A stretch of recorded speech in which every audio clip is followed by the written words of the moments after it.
But companies spend over $500 billion a year on employee experience, but the leave experience is often overlooked. And so while they can get away with murder now, at one point, employees just won't take it. They won't accept the behavior. We've seen in the early stages. We want to make compliance table stakes, and we want to make sure that we keep people compliant. A parental leave is much different from a bereavement leave. Good point. How HR shows up and how they support their employees is really going to vary based on the reason why they're taking leave.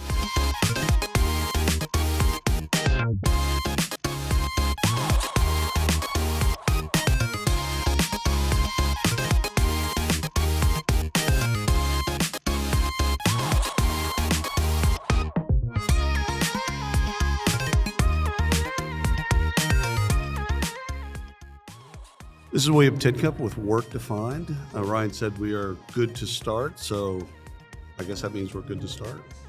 Listen, we're at HR Tech in Vegas, and it's fascinating because this is the largest I've seen it in a long time.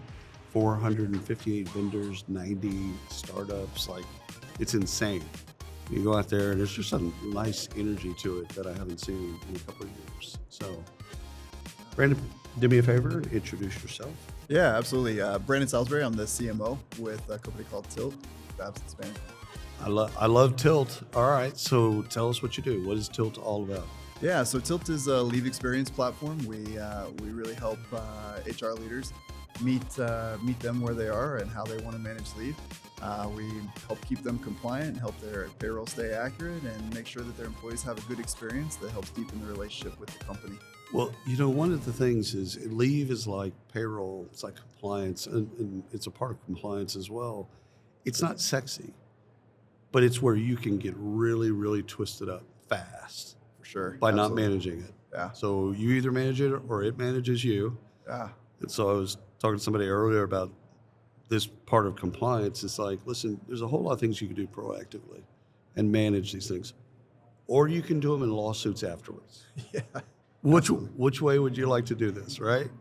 So tell us a little bit about the leave, what's kind of going on in leave management these days.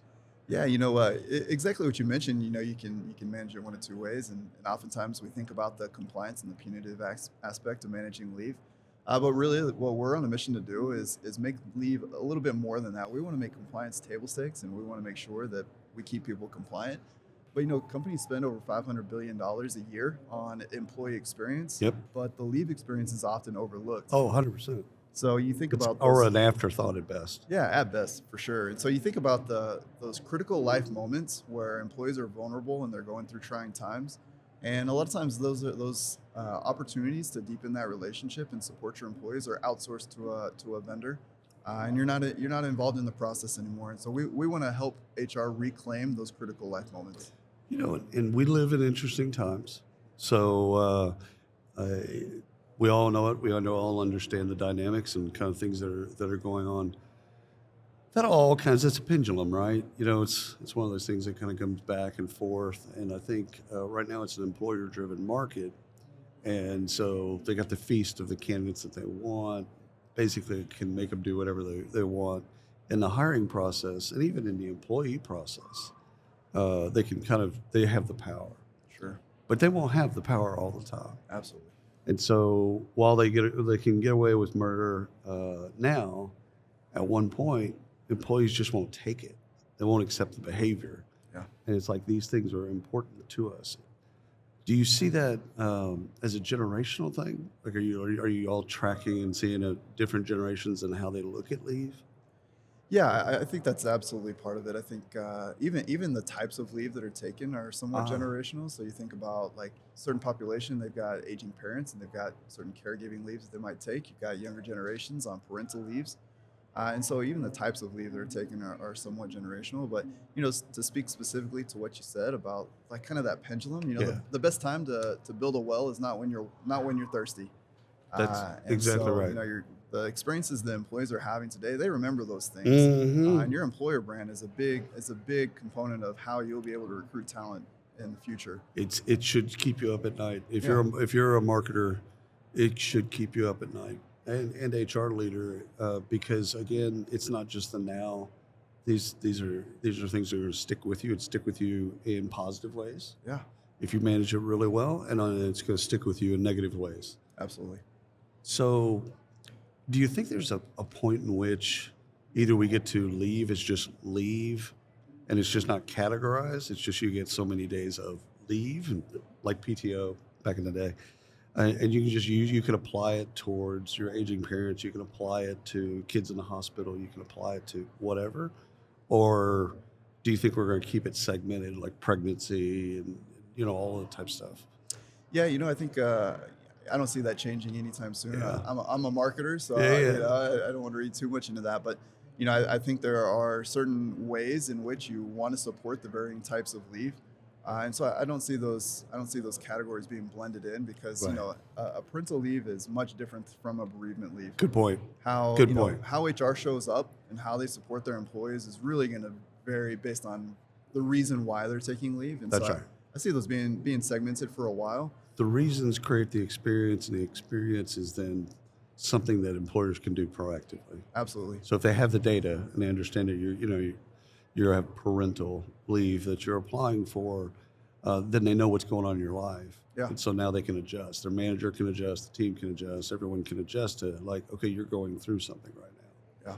You need some time and a little bit of humanity, Absolutely. right? I love that. Yeah, and I think the key to that is making sure that we help HR be present in those moments. Right. They're not worried about, man, I got to fill out this piece of paper. No. Or I got to research all these different laws because you live No. in a different state from me. Yeah. We want to remove that from their plate. They shouldn't be thinking about that. Absolutely. They should be thinking about, like you said, The person. how do I support this person? How do I get them to thrive in a situation that it was unexpected? Absolutely. They got thrown in a lot of these cases, not all, but they got thrown into a situation. It's like, how do you show up for those employees? And how do you support them? Yeah. And sometimes the support is as easy as just calling them. Sure. So just reach Check out. in. Hey, I'm just checking in on how you doing. Yeah. Do you see AI in the future or even now as being kind of a tool to help them, remind them to do some of those things? Oh, absolutely. And I think the future is now. We're actually leveraging AI in our own platform to help remove some of those tedious tasks. And, Right. It's a great tool that's underutilized, and we're still, AI is relatively new. We're still trying to figure out Got to how. get the adoption. Yeah, but Yeah. we don't want it to replace the human element. We want it to. No. We want to automate the In tedious fact, stuff. that could run you run the risk of actually offending the person Sure. with a generic, and everyone thinks that they're really slick with ChatGPT, and it's like pretty much you can tell when people are using ChatGPT. Yeah, absolutely. It kind of comes out pretty quickly, but it's like I can see AI more on the back end for both parties, reminding them of stuff, Sure. and then they can then do it. Not necessarily generative AI doing it for them, because I think that would, especially in your space, I think that you got more risks than rewards. Yeah, what we want to do is we don't want AI making decisions for anybody. Right. What AI is a valuable tool in is giving you the resources you need to make decisions. And like you said, reminding people there's deadlines and there's things that Yeah. have to be done just by Right. nature. And for both parties. Yeah. I mean, for both HR, I guess you could even include like the team or the leader or the manager or something like that. There's a place there too. Because out of sight, out of mind on a lot of times, especially if they're remote and they're going through some type of trauma or whatever, some type of life experience, you forget. Yeah. They're not there. They're not on the weekly calls. They're not there. And it's just like you're just going on with your life. You're forgetting that they're going on with something that's truly painful. And I love what you said. Managers are oftentimes the ones that are overlooked in the whole leave process. Yeah.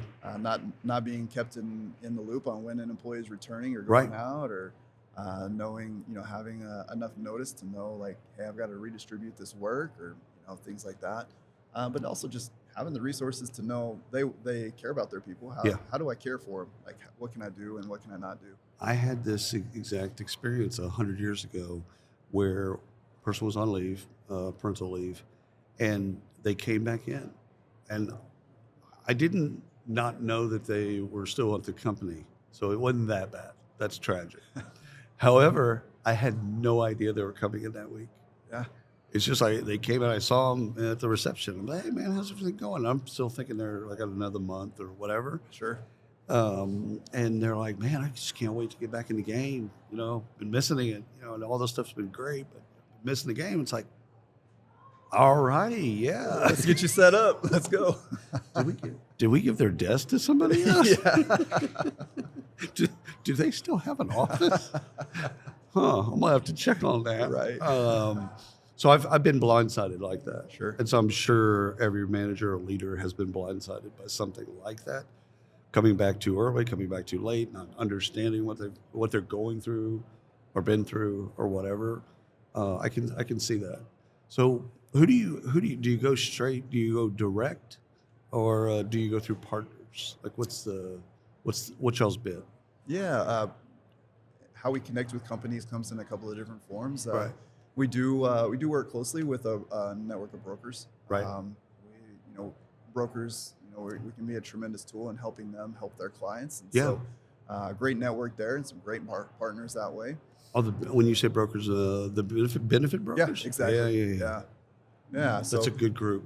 Yeah, a great group, and you want people who really want to take care of their clients. That's the cream of the crop. I like business benefits brokers and HR consultants. Yeah. I like both parties because they already have the ears, the eyes, and the heart of the HR leader. I don't need to go build that relationship. Sure. They already have the relationship. Yeah. I just need to give them a new widget, Yeah. a new thing to then be able to go, hey, listen, I don't know how you're doing this currently. However, there's a better widget. And they already trust them. Yeah. So it's like you don't have to build all of that stuff as a marketer. You got all this trust and all this stuff. You got another person that already believes in you. And yeah, they're making some money. That doesn't matter. Like people that don't understand that, are not adults. It shouldn't be leaders in a business or whatever. But I do like that group of people. I've done some conferences with both sets, different conferences, and like the consultants are always looking at ways to improve. Like they're always on the hunt for the next thing, because the HR leaders in general, they don't have time. They don't have time to learn what all of these people do. So someone coming in and saying, okay, I demoed this. We've implemented it at 3 different places. This is what it looks like. This is why I think it'd be good for you, because your process right now is manual and it's arcane and you're going to get hurt. You're going to end up on the lawsuit side, one way or another. But let's get you to where I think of homeopathic medicine. You either treat the root cause or you treat the symptoms. Yeah. And so if you treat the root cause, which is what y'all are doing, you're like, well, we're getting in front of all this. It's not to say that you won't have lawsuits. We live in a litigious society. Of course, there might be lawsuits, but it's minimizing that risk. Sure. Interesting. Yeah. So benefit brokers, do you go through any of the other tech vendors? Yeah, so we have some great partners. We partner with companies like Rippling, Paycor, Paylocity, Workday, and so great partnerships there as well. Where we're able to offer a truly like complete solution. Where once again, you talk about solving problems. That nobody wants to have to enter in information twice, and so having these like tight integrations, it flows back and forth, updates information in both systems. I love that on so many levels because it decreases the errors. Oh, for sure. Right? If Yeah. you're doing 2 different systems. I also love it that they've already got most of the data, if not all the data that you need. Yeah. So going in at the HRS, payroll, core HR, whatever you want to call it today, but going in at that level and then connecting with them and being in their marketplace or whatever the bid is, I love that. I mean, that's perfect from a data perspective. And again, we've got information they need too, right? So in order to run payroll, Good you point. got to know the leave. Good point. Information. I didn't think of it that way, but you're right. And so having those 2 together just increases the accuracy between the 2. Yeah, and those things are leave. I don't think most HR folks think like this, but leave to a CFO is a liability. And so you have to think of it from an accounting perspective as a liability. Sure. Not a liability in the bad sense of the word, but liability on your business, on your accounting system. That balancing sheet. Yeah, on your balance sheet, it shows up as a liability. Now, if they exercise all of those things, this is what it would cost. Okay. Most of the time, people don't exercise all of their leave. Sure. But to know, as a CFO, to know where you are in the process, they need to know. That's like a different audience altogether. That like their analysts and folks over there, they need to know that stuff. Yeah, absolutely. It impacts the business. Yeah. So if we're talking in a year from now, and we'll be right here. Yeah. I think the studio will be a little different, but we'll be right here. What are we talking about from a leave perspective? Yeah, And a tilt perspective. Yeah, absolutely. I think, a year from now, we're just talking, we're in the infancy stages of how AI is impacting HR tech. I think as quickly as it's materialized over the last few months, you give us another year, it's going to be light years ahead. And I think we're going to really figure out how exactly it can impact HR without taking away the personalization that we've seen in the early stages. I think what I love about y'all is it's the moments of humanization. It's like they don't need to be filling out forms. Yeah. That can be done. But forms need to be filled out. We need the data. Okay, got it. They need to be doing the human part of exchanging empathy, sympathy, all of those, asking questions, just being there. Being supportive. Yeah. My brother told me, this is a long time ago, but basically said half of life is just showing up. Oh, I believe it. Like weddings, funerals, all of those type of life events, babies. It's just show up. Yeah. You don't have to have an answer. In fact, most of the time you don't need to do anything. Just show up. Show them you care. Absolutely. I think so true is the employee experience. They're going through whatever they're going through, positive or negative. They're going through something. Just to show up and show that you care enough to then show up. I think that's half the game for the employer brand. It's just showing up. They could have a terrible experience with their manager, with a company, or the projects they're working on, and then all of a sudden have a positive experience with HR and leave, and someone that just cared enough to reach out to them. Yeah. And like change their entire perspective of the company. Every positive interaction is huge. Yeah. I like that. Okay, so leave's not sexy because it's in the compliance realm. However, it's critical. So as a marketer, I'm a recovering marketer. As a marketer, how do you make something that's not sexy be sexy? Yeah. Man, I love this question. When I first started at Tilt, I was like, man, I want to go on this crusade to like make leave fun, like make it at the forefront.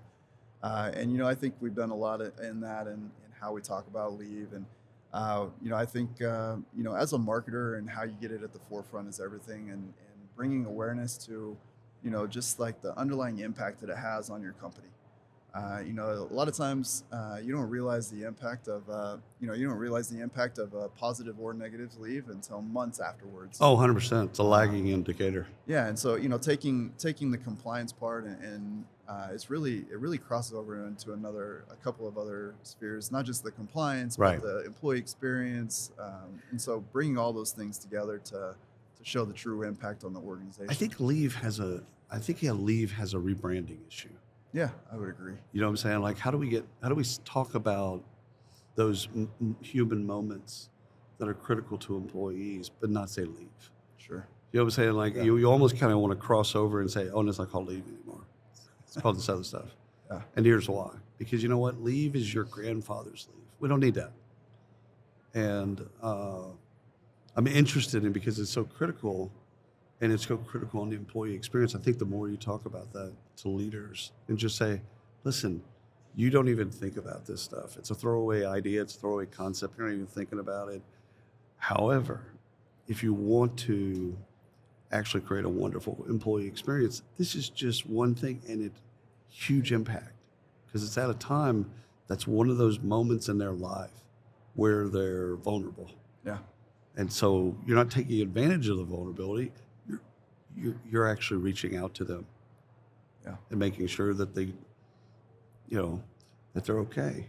Yeah, leave is that one of those experiences that oftentimes we hear from HR all the time. I just want to set it and forget it. I don't want to think about leave. Right. Like, Right. Set it and forget it. Hurts my brain. Like I got all these leave laws and all these tedious things, and what we want to highlight is like just the missed opportunity, like you said, of that's an opportunity not just to deepen a relationship with an employee, but to drive retention, employee retention over time. Right. And the costs associated with that are huge, right? Like the cost to hire a new employee is I've seen 3x the salary of the employee at times. And at the end of the day, it's like, why? Yeah. These are like I would say self-inflicted, but it's like these are things that could have been preventable. Sure.